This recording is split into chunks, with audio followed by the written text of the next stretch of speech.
Hello friends, good morning, Radhe Radhe, जय श्री कृष्ण। कैसे हैं आप लोग? आशा करते हैं बहुत ही शानदार जबरदस्त हों।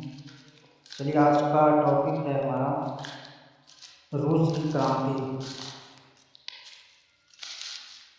पहला क्वेश्चन है, रूस में नई आर्थिक नीति लागू करने का श्रेय किसे दिया जाता है?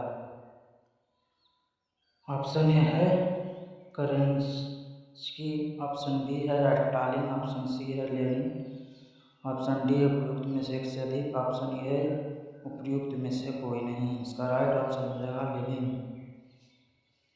रूस में नई आर्थिक नीति लागू करने का श्रेय व्लादिमीर लेनिन को दिया जाता है। क्यों दिया जाता है? तो 1921 में लेनिन द्वारा नई आर्थिक नीति, जिसका शब्द में NEP प्रस्तावित की थी, जो रूसी गृह युद्ध 1918 से लेकर 1922 के बीच मची आर्थिक तबाही के जवाब में थी। इस नीति के तहत एक मुक्त बाजार और पूंजीवाद राज्य के नियंत्रणाधीन होंगे, जबकि सामाजिक राज्य उद्यम लाभ के आधार पर काम करेंगे। लेनिन ने रूस में निजी संपत्ति, निजी उद्यम और निजी लाभ को बड़े पैमाने पर बहाल किया। नई आर्थिक नीति मुख्यतः एक नई कृषि नीति थी। अगला क्वेश्चन है, लेनिन के द्वारा मांगी गई मांग जो अप्रैल थीसिस कहलाती है, क्या है? ऑप्शन ए है प्रथम विश्व युद्ध समाप्त होना चाहिए, ऑप्शन बी है ग्रीस को भूमि हस्तांतरण करना होना चाहिए, ऑप्शन सी है बैंकों द्वारा राष्ट्रीयकरण होना चाहिए, ऑप्शन डी उपयुक्त में से एक से अधिक, ऑप्शन ई है इनमें से कोई नहीं। इसका राइट ऑप्शन होगा ऑप्शन नंबर डी।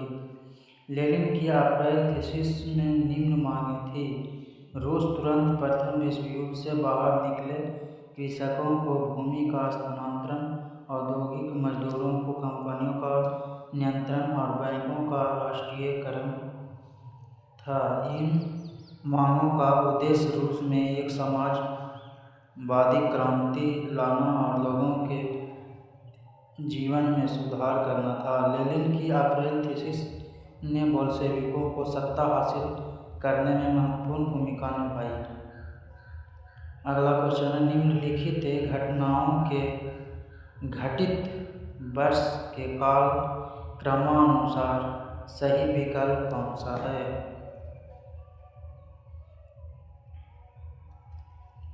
रूस की क्रांति, USSR का विघटन, अफगानिस्तान पर सोवियत संघ का आक्रमण, बर्लिन की दीवार का गिरना।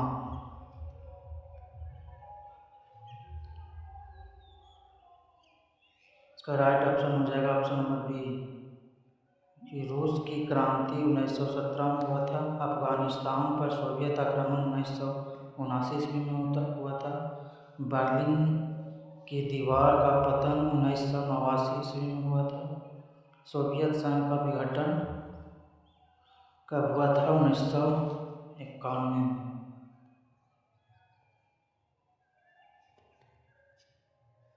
अगला क्वेश्चन है, रूस में बसंत क्रांति कब हुई?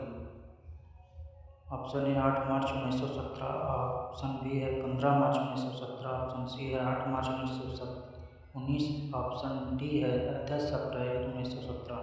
का राइट ऑप्शन होगा 8 मार्च 1917। सन 1917 में रूस की क्रांति विश्व इतिहास की सबसे महत्वपूर्ण घटनाओं में से एक है।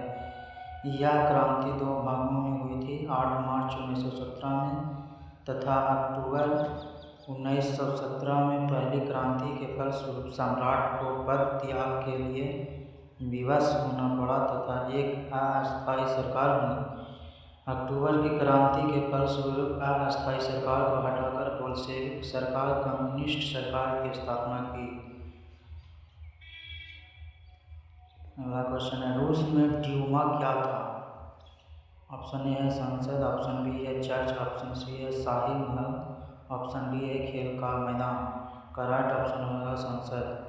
रूस में संसद का नाम ड्यूमा है। इसकी स्थापना 1905 में हुई थी। अमेरिका में संसद का नाम कांग्रेस, जापान में डाइट, चीन में नेशनल पीपुल्स कांग्रेस, अफगानिस्तान में शोरा है।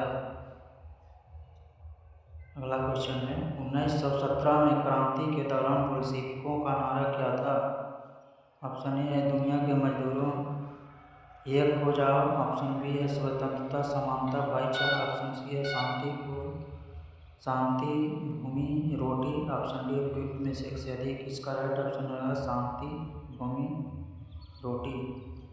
बोल्शेविकों ने 1917 में क्रांति के दौरान शांति, भूमि, रोटी का नारा दिया था। यह नारा युद्ध की विभीषिका से शांति, किसानों के लिए भूमि के अधिकार और जनता के लिए भोजन की सुनिश्चितता का प्रतीक था।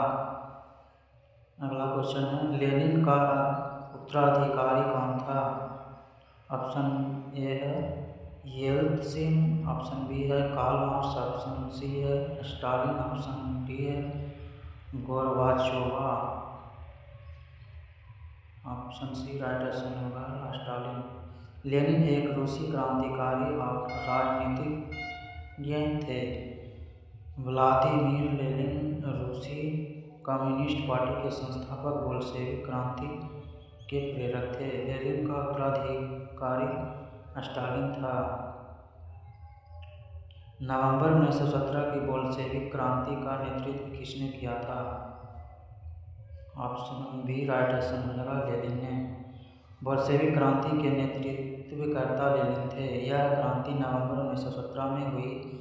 क्रांति का महत्वपूर्ण कारण रूस के जार निकोलस द्वितीय का स्वेच्छाचारी शासन था। रूस में बसंत क्रांति कब हुई? ऑप्शन ए है 8 मार्च 1917, ऑप्शन बी है 15 मार्च 1917, ऑप्शन सी है 8 मार्च 1919, ऑप्शन डी है 10 अप्रैल 1917। इसका राइट ऑप्शन है 8 मार्च 1917।